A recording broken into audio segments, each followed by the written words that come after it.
এ যুবকেরা গল্প বলতে আসেনি গো, এরকম একটা একটা করে কত যুবক চলে গেছে, একটা একটা করে কত যুবতী চলে গেছে গো। তোমার যৌবনটাকে আল্লাহর বিরুদ্ধে লাগাও না গো, তোমার এই ক্ষমতাটাকে রাসূলের বিরুদ্ধে লাগাও না গো, তোমার এই ক্ষমতাটাকে মিথ্যার পক্ষে লাগাও না গো, তোমার এই ক্ষমতাটাকে আল্লাহর ঘরের বিরোধীকারীদের পক্ষে লাগাও না গো। এ যুবকেরা রূপ যৌবন আল্লাহ দিয়েছে, বুড়িরা রূপ যৌবন আল্লাহ দিয়েছে, এটা আল্লাহর রাস্তায় লাগাও, আল্লাহর রাস্তায় খরচ করো, কারণ এই যৌবন বেশি দিন নয়, আবার তুমি বার্ধক্য হয়ে যাবে। এই বয়সে যে বেশি বেশি করে ইবাদত করো, আল্লাহকে সিজদা দাও, রোজা রেখে রেখে জিন্দেগি কাটা, কোরআন তেলাওয়াত করে করে যদি কাটা, রাসূলের মাহফিলে গিয়ে গিয়ে যদি কাটা, হালাল ইনকাম করে করে যদি কাটা, কারণ হালাল ইনকাম করাটাও ইবাদত, গরিব এতিমদেরকে দান খায়রাত করে করে যদি কাটা, কোন মানুষ বিপদে পড়েছে তাকে অর্থ যদি দিতে নাও পারো গো, শরীর দিয়ে মেহনত করে তার যদি সহযোগিতা করতে পারো গো। এ যুবকেরা মনে রেখে দিও, কাল কিয়ামতের ময়দানে এত কঠিন জায়গা হবে। কি মনে করছো দুনিয়ায় সব জায়গায় দাদাগিরি দিয়ে পার হয়ে যাবে? লাঠির জোর আছে, প্রশাসনের জোর আছে, নেতার জোর আছে, সব জোর দেখে দুনিয়ায় চলে যাচ্ছ, মনে রেখে দিও আখিরাতে দেখাবে মনে করে রেখেছো না বন্ধু না। আল্লাহ কিয়ামতের দিন বলবে জাহান্নামকে, এ ফেরেশতা যা আমার জাহান্নামকে নিয়ে জার্সির পাশে বা ৭০,০০০ জিনজিল দিয়ে আল্লাহ জাহান্নামকে বাঁধাবে। আল্লাহ পাকের এক একটা জিনজিলেতে ওই জিনজিলে ৭০,০০০ বাঁধা হবে, এক একটা জিনজিলে ৭০,০০০ করে ফেরেশতা ধরে রাখবে, জাহান্নামকে ধরে রাখতে পারবে না গো। লম্বা লম্বা জিন পার করে গুনাহগার করে ধরতে যাবে গো। ওই জমিনে আদম নবীও নফসি নফসি বলবে, মুসা নবীও নফসি নফসি বলবে, ঈসা নবীও নফসি নফসি বলবে। এ যুবকেরা তাহলে তোমার আমার কি দশা হবে সেদিন? আল্লাহ দোস্তরা, আল্লাহ নবীরা তারা যদি নফসি নফসি করে, তোমার আমার দশা কি হবে? দাদাগিরি বেরিয়ে যাবে, মস্তানি বেরিয়ে যাবে, রক্তের গরম কেটে যাবে। ওই দিনে তোমার আমার কেউ দাঁড়াবে না গো। হ্যাঁ, দুনিয়ায় যদি তুমি নবী নবী করো, তোমার চরণে নবী, তোমার কথাতে নবী, তোমার লিবাসে নবী, তোমার ব্যবসায়ী নবী, সব জায়গায় যে তুমি নবীকে রাখতে পারো, চিন্তার কোনো কারণ নেই। ওই কিয়ামতের দিনে নবী মুহাম্মদ তোমাকে জান্নাতে নিয়ে যাবে।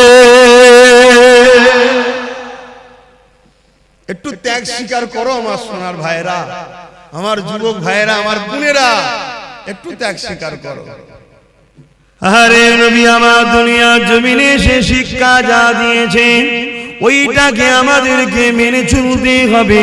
নাজাত যদি পেতে চাও, এই দুনিয়া ইহুদি কি করছে, খ্রিস্টান কি করছে, নাসারা কি করছে, কে কি করছে আমার দেখার দরকার নাই, তোমারও দেখার দরকার নাই। তবে তুমি যদি ইমানদার হও, তোমার জীবনের একটাই লক্ষ্য থাকবে, কোরআন শরীফ আর সুন্নাতে রাসূল। আমার কোরআন হলো আল্লাহর বাণী, আর রাসূল হলো যেটা করেছে সুন্নাত, ওই কোরআন অনুযায়ী নবী যা করেছে। এ যুবকেরা, তরুণেরা, বাপেরা, তাহলে পরকালের জীবনটা তোমার আমার জন্য আল্লাহ পাক চির শান্তি জান্নাত দেবে। সবকিছুই আল্লাহ দেয়।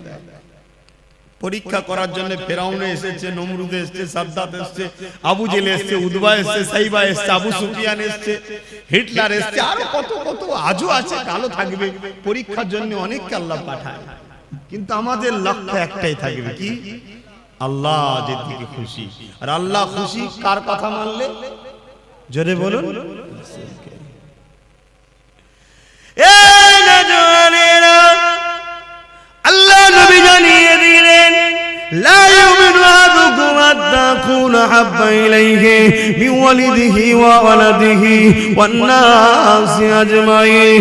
বাবারা তোমরা নিজেকে ঈমানদার মনে করো না ততক্ষণ পর্যন্ত যতক্ষণ না তোমরা তোমাদের ধন দৌলত জমি জায়গা টাকা পয়সা এমনকি নিজের জানের থেকেও আমি রাসূলুল্লাহকে বেশি না মহব্বত করবে ততক্ষণ পর্যন্ত তোমরা ঈমানদার হতে পারবে না।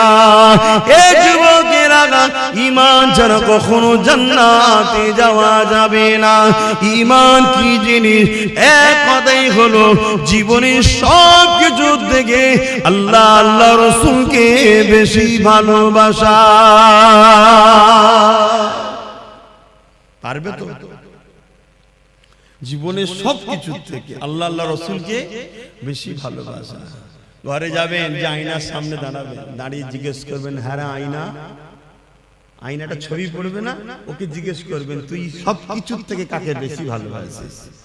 যদি তোর আয়নার ছবি বলে যে আল্লাহকে ভালোবাসিস, জানবেন ঠিক জায়গায় আছে।